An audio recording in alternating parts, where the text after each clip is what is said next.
Guys रुकिए, अगर आप इंग्लिश बोलना चाहते हो तो इनके बिना आप इंग्लिश नहीं बोल पाओगे। आप अपनी डेली कॉन्वर्सेशन में ऐसे सेंटेंसेस का यूज तो बहुत करते होंगे।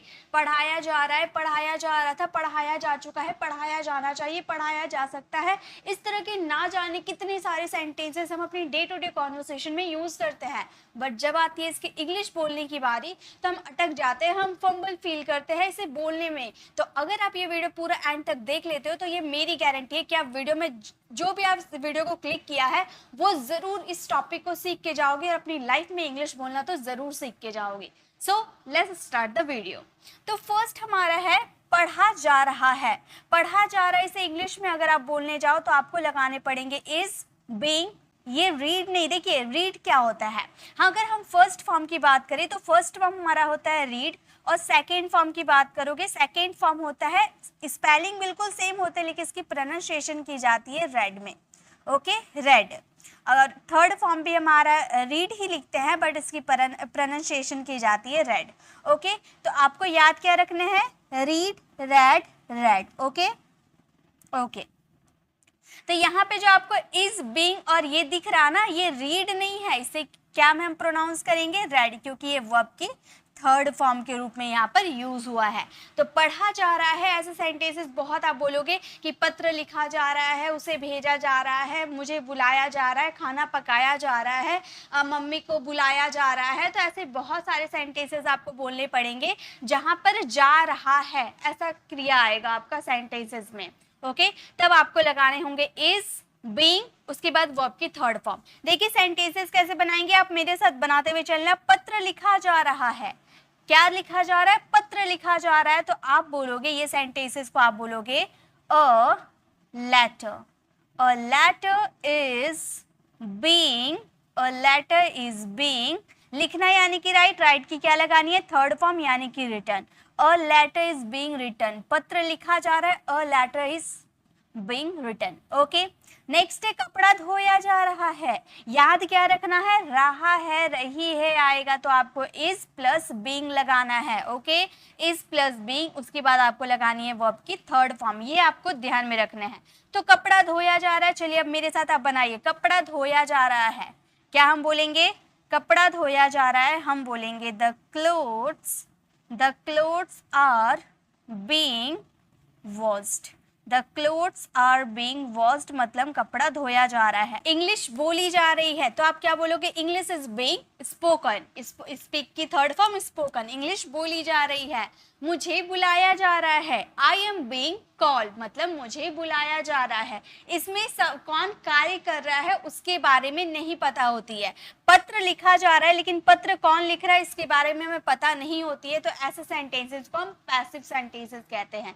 तो आज ऐसे बढ़िया बढ़िया कॉन्सेप्ट सिखाऊंगी और आपको 100% ये सिखा कर भेजूंगी ताकि आप इसे अपनी डेली कॉन्वर्सेशन में यूज कर पाओ। तो इस तरह से बहुत सारे सेंटेंसेस आप बना सकते हो, ज्यादा सेंटेंसेस नहीं है, आप खुद से सेंटेंसेस को लेकर प्रैक्टिस करना। ओके, नेक्स्ट देखिए, नेक्स्ट है हमारा पढ़ाया जा रहा था, उसका पास्ट। ओके, तो हम यूज करेंगे वॉज बीइंग प्लस वर्ब की थर्ड फॉर्म यानी कि रेड। ओके, ये वर्ब की थर्ड फॉर्म है। तो प्रेजेंट में हम इज बीइंग का यूज किए, जब उसका पास्ट में आएंगे तो आप वॉज बीइंग का यूज करेंगे। जरूरी नहीं कि वॉज आएंगे, आपके वर्ब भी आ सकते हैं। वैसे जैसे यहाँ पर आपके इज एम आर भी आ सकते थे, है ना। यहाँ पर मैंने इज बीइंग तो लिखा है लेकिन यहाँ पर इज एम आर में से कुछ भी आपके आ सकते हैं। ओके, इज एम आर में से कुछ भी आ सकते हैं अकॉर्डिंग टू आपके सब्जेक्ट। ओके, चलिए, तो यहाँ पर पास्ट में हम बोल रहे हैं पढ़ाया जा रहा था। अब इसके सेंटेंसेस चलिए बनाते हैं। एक कहानी लिखी जा रही थी, एक कहानी लिखी जा रही थी, तो हम क्या बोलेंगे, एक कहानी यानी कि a story. A story singular है इसलिए was, a story was being written. A story was being written यानी कि एक स्टोरी लिखी जा रही थी, a story was being written. पत्र लिखे जा रहे थे तो क्या बोलेंगे, a letter was being written, एक पत्र लिखे जा रहे थे। लोगों को बुलाया जा रहा था, लोगों, बहुत सारे पीपल्स की बात कर दिया मैंने, लोगों को बुलाया जा रहा था तो हम क्या बोलेंगे, पीपल्स वर, क्योंकि प्लूरल है इसलिए वर का यूज करेंगे। Okay, people were being called, लोगों को बुलाया जा रहा था। ओके, खाना बनाया जा रहा था, कैसे बोलेंगे, खाना बनाया जा रहा था, हम बोलेंगे food was being, food was being cooked, food was being cooked, खाना बनाया जा रहा था, चाय बनाया जा रहा था, आप कैसे बोलोगे, चाय बनाया जा रहा था, टी वॉज बीइंग प्रिपेयर्ड, चाय बनाया जा रहा था। ओके तो पास्ट में जब कोई काम रहा था वाले आपके कोई काम रहेंगे, मतलब किसी के द्वारा कोई काम किया जा रहा था बट उसमें सब्जेक्ट का जिक्र हम नहीं करते हैं, तो was were plus being plus verb की थर्ड फॉर्म आपको यूज करनी है। ओके चलिए लास्ट में आप लोग के लिए एक सेंटेंस रहेंगे। नेक्स्ट है पढ़ा जाता है, पढ़ा जाता है, अंग्रेजी पढ़ा जाता है, पत्र लिखा जाता है, उसे बुलाया जाता है, मुझे आमंत्रित किया जाता है।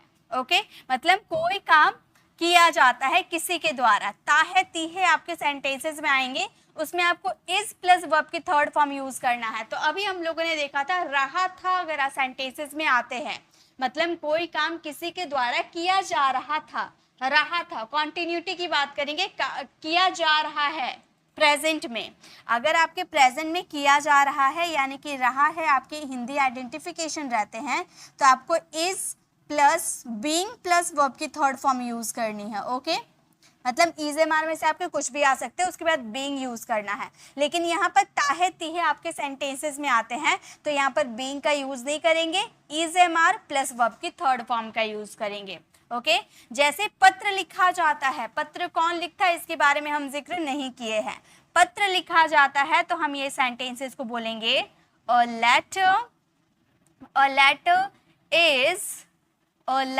इज रिटन, पत्र लिखा जाता है, अ लेटर इज रिटन, अंग्रेजी बोली जाती है, इंग्लिश इज स्पोकन, मुझे बुलाया जाता है, आई एम कॉल्ड, मुझे दिल्ली भेजा जाता है, I am sent to Delhi, इस तरह से बहुत सारे सेंटेंसेस आप बना सकते हो। ठीक है खाना बनाया जाता है, खाना कौन बनाता है पता नहीं, खाना बनाया जाता है क्या बोलेंगे हम बोलेंगे फूड इज कुक्ड, खाना बनाया जाता है, फूड इज कुक्ड। तो अगर आप प्रेजेंट में बोलते हो ताहे तीहे आपके सेंटेंसेस में आते हैं तो इज प्लस वर्ब की थर्ड फॉर्म को आपका यूज करना है।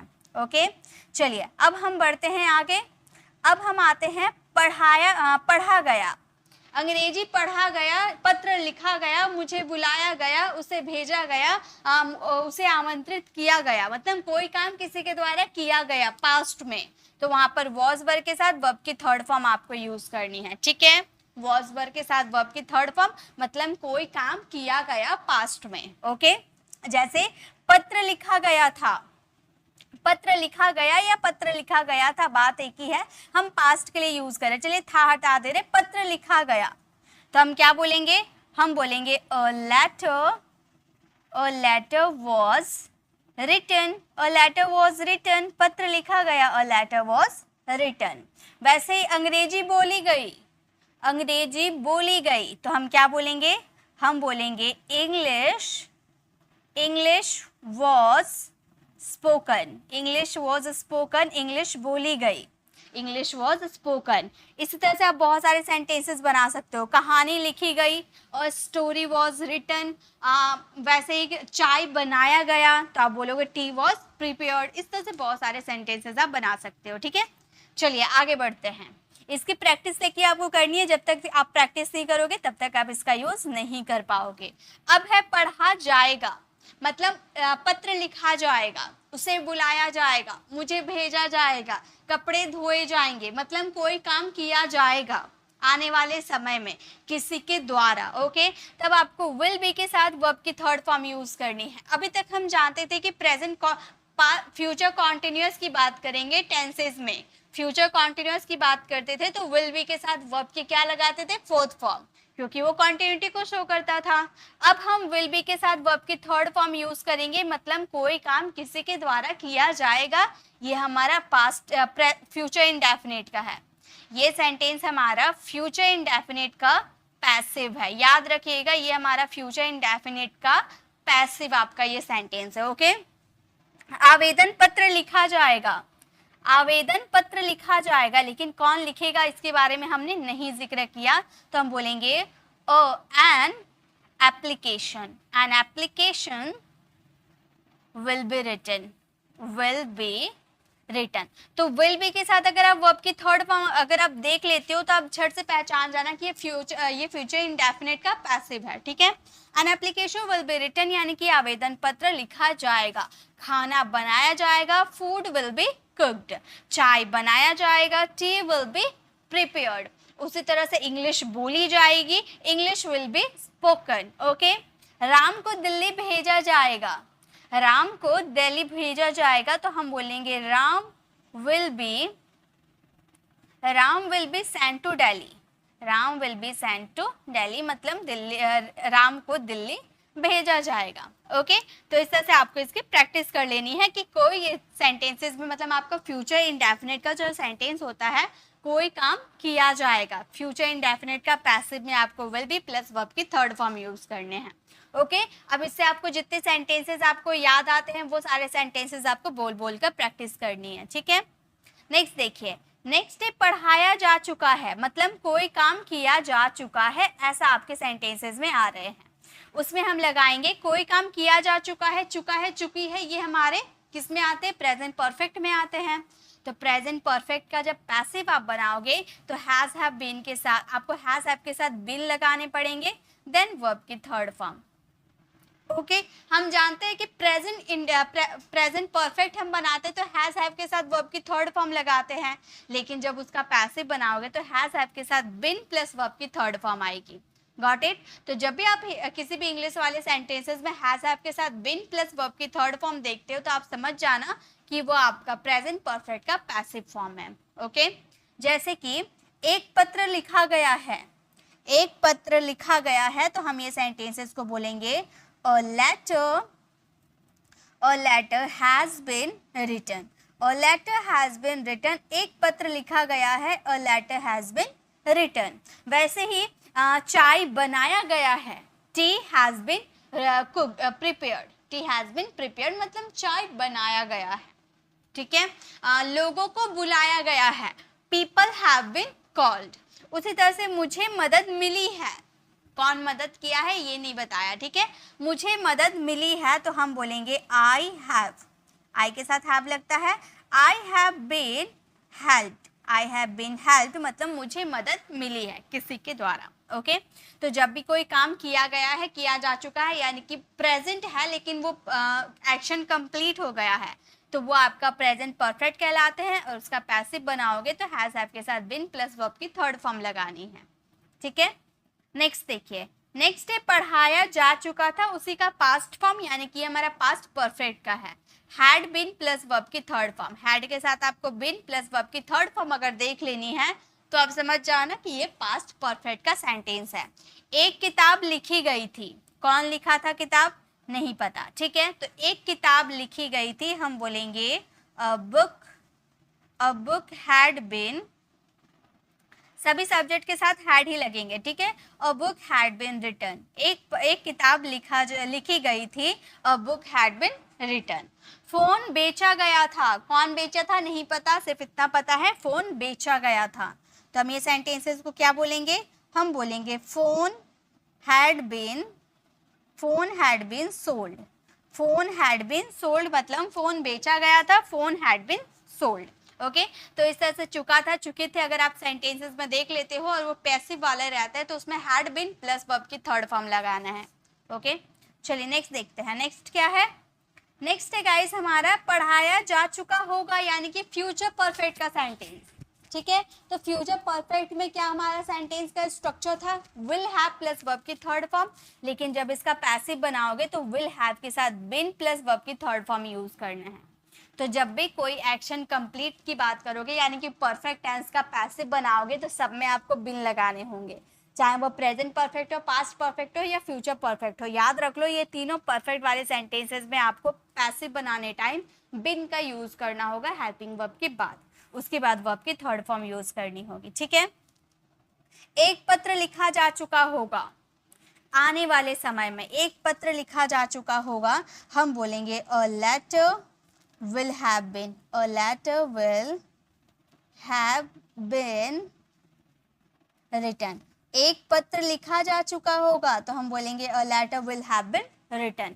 घंटी बजाई गई होगी, कौन बजाया होगा नहीं पता, सिर्फ इतना बोले हैं घंटी बजाई गई होगी, तो हम बोलेंगे the bell will have been, the bell will have been rung, ring की थर्ड फॉर्म रंग। ओके, तो the bell will have been rung यानी कि घंटी बजाई गई होगी, रिंग रैंग रंग। ओके, तो जब भी कोई काम किया जा चुका होगा यानी कि वो फ्यूचर परफेक्ट का सेंटेंस रहेगा, उसका पैसिव बनाओगे तो विल हैव के साथ बिन यूज करना होगा, देन वर्ब की थर्ड फॉर्म यूज करना।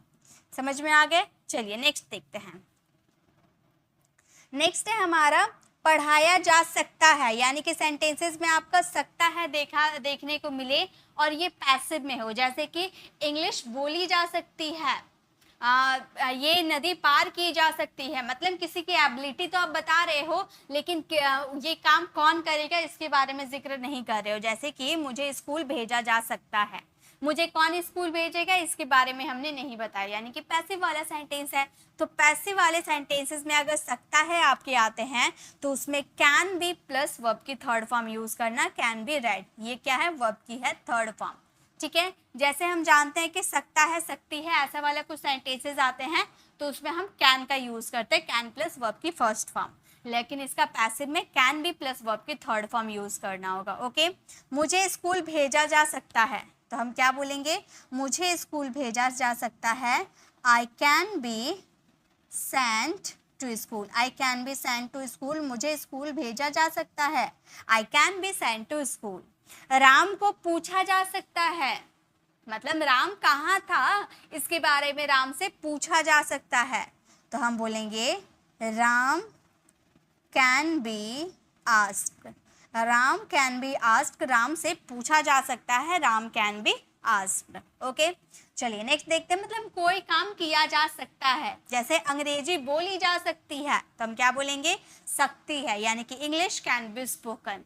चाय बनाया जा सकता है, टी कैन बी प्रिपेयर्ड, खाना बनाया जा सकता है, food can be cooked. Okay, तो इस तरह से आप सेंटेंसेस बनाओगे पैसिव में कैन का यूज करके। चलिए नेक्स्ट देखते हैं। नेक्स्ट है हमारा पढ़ाया जाना चाहिए, मतलब कोई काम किया जाना चाहिए, तो हम जानते हैं चाहिए आता है यानी कि एडवाइस शो करते हैं, और एडवाइस शो करेगा तो वहाँ पे शुड का यूज़ करेंगे। वैसे चाहिए पे बेस्ट वीडियोस मैं बना रखी हूँ, तो अगर आपको चाहिए कहाँ कहाँ यूज़ होता है, उसमें कैसे सेंटेंसेस आते हैं, वैसा अगर आपको वीडियो देखना है तो आप प्लेलिस्ट में जाकर देख सकते हो, या फिर वीडियो सेक्शन में जाना, आप हमारे चैनल में जाना, वीडियो सेक्शन ऑन करोगे, थोड़ा सा स्क्रॉल करोगे, वीडियो सेक्शन में, लाइव सेक्शन में नहीं, वीडियो सेक्शन में थोड़ा सा स्क्रॉल करोगे ना, आपको नीचे दिख जाएंगे 7 या 8 डेज पहले मैंने वो वीडियोस बना रखी हूँ, वो वीडियो शुड पे बेस्ड है, यानी कि हम जानते हैं कि चाहिए के सेंस में शुड का यूज करते हैं, लेकिन ये तो गलत है, चाहिए का बहुत सारे मीनिंग होते हैं, तो सभी को अगर जानना है तो वो वीडियो को जरूर देखिएगा। ओके, तो यहाँ पर हम बात कर रहे हैं कि चाहिए आ रहा है, यानी कि जब आप किसी को एडवाइस देते हो तो जनरली उसमें चाहिए का यूज होता है और उसमें हम शुड का यूज करते हैं। ठीक है, जैसे इंग्लिश पढ़ाया जाना चाहिए या इंग्लिश बोला जाना चाहिए, रोहन को बुलाया जाना चाहिए, तो यहाँ पर आप किसी को सजेशन, किसी को सलाह दे रहे हो। ओके, तो वहाँ पे हम यूज करेंगे शुड का, शुड प्लस वर्ब की फर्स्ट फॉर्म का यूज करते हैं, लेकिन जब इसका पैसिव आप बनाओगे तो शुड बी प्लस वर्ब की थर्ड फॉर्म आपको यूज करना होगा पैसिव में। ओके, जैसे रोहन को बुलाया जाना चाहिए, रोहन को कौन बुलाएगा इसके बारे में हमने नहीं बताया, यानी कि ये पैसिव है। रोहन को बुलाया जाना चाहिए, हम बोलेंगे Rohan should be called, Rohan should be called, Rohan को बुलाया जाना चाहिए। कपड़ा धोया जाना चाहिए, कपड़ा कौन धोएगा नहीं बताए हम लोगों ने, यानी कि हम यूज करेंगे the clothes should be washed, should be washed, कपड़ा धोया जाना चाहिए तो हम बोलेंगे the clothes should be washed. Okay, चलिए, तो जब कोई काम किया जाना चाहिए ऐसे सेंटेंसेस आएंगे तो उसमें शुड बी प्लस वर्ब की थर्ड फॉर्म यूज करने हैं। Next and the last structure है हमारे पढ़ाया जाता था, मतलब यहाँ पर आप अपने हैबिट को शो कर रहे हो, और जहाँ पर हैबिट शो करते हैं वहाँ पे यूज हम क्या करते हैं यूज्ड टू का यूज करते हैं, ये हम जानते हैं ना, बिल्कुल हम जानते हैं।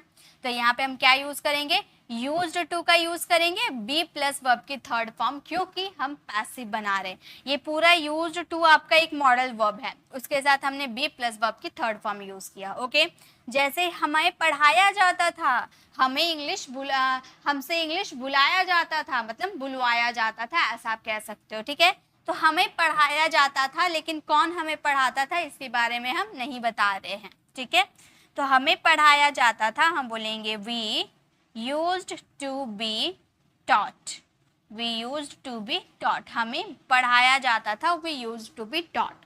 नेक्स्ट है हमें नहीं पढ़ाया जाता था, इसका नेगेटिव फॉर्म है, तो क्या आप नेगेटिव फॉर्म ट्रांसलेट कर सकते हो, इसका आंसर आप कमेंट में देना। और एक बात, ये आपके बिल्कुल वर्क करते हैं पास्ट इंडेफिनिट की तरह, तो याद रखिएगा, थोड़ा सा हिंट्स मैं दे देती हूँ। जब इसका नेगेटिव आप बनाओगे तो पास्ट इंडेफिनिट का नेगेटिव सोच के ही आप बनाना। ओके, बहुत ही आसानी से बन जाएंगे। तो इसका आंसर कमेंट में जरूर देना, थोड़ा सा हार्ड सेंटेंस है आप लोगों के लिए, लेकिन जो अगर आप ये सेंटेंसेस का आंसर दे देते हो तो मुझे ये पता चल जाएगा कि आपको समझ में आ गए। ओके, तो आज की इस क्लास में हम लोगों ने ऐसे ही कुछ इंटरेस्टिंग सेंटेंसेस को किए जो हमारे स्पोकन इंग्लिश में बहुत ज़्यादा यूज़ किए जाते हैं। अब आपको ये रियलाइज़ हो चुका होगा कि ये सारे सेंटेंसेस कितना ज़्यादा हम बोलते हैं अपने डेली लाइफ में, है ना, बहुत ज़्यादा बोले जाते हैं। तो आप इसे एकदम रट लेना, आप पूरे इतना प्रैक्टिस कर लेना कि आप कभी भूलो ना। अगर आपको टेंसेस आते हैं तो ये ज़रूर सीख जाओगे, ये मेरी 100 नहीं 200% की गारंटी है। तो गाइस, अगर आपको ये वीडियो अच्छी लगी तो लाइक कीजिएगा, अपने फ्रेंड फैमिली को ज़रूर शेयर कीजिएगा, और एक प्यारा सा कमेंट ज़रूर कीजिएगा। और इसी तरह से अगर आपको टेंसेस आपको नहीं आते हैं या मॉडल्स आपको नहीं आते तो लेफ्ट साइड क्लिक करके आप हमारे मॉडल्स वाली वीडियोस को ज़रूर विजिट कीजिएगा, काफ़ी लोगों ने पसंद किया है, आपको भी ज़रूर पसंद आएगा। और राइट साइड क्लिक करके आप हमारे प्लेलिस्ट में जाकर आप हमें 15 डेज में लाइव ज्वाइन कर सकते हो, क्योंकि 15 डेज की लाइव स्पीकिंग क्लास मैंने शुरू किया है, जिसमें हम लोगों ने डे 1 से डे 5 तक कवर कर लिया है। तो अगर आपने अभी तक वीडियो नहीं देखा है तो फटाफट देख लीजिए सीक्वेंस बाय, क्योंकि अगर आप सीक्वेंस बाय सारी वीडियोस को प्रॉपर्ली वॉच करते हो देन आई गारंटी आप इंग्लिश जरूर बोलोगे। अगर आप हमारे चैनल पर नए हो, मेरे पढ़ाने का तरीका आपको पसंद आए तो सब्सक्राइब कर आने वाले बेल आइकन को जरूर प्रेस कीजिएगा, ताकि रोज आने वाली वीडियोस की नोटिफिकेशन आपको मिलती रहेगी। मिलते हैं नेक्स्ट ऐसे इन्फॉर्मेटिव वीडियोस के साथ, तब तक के लिए कीप लर्निंग।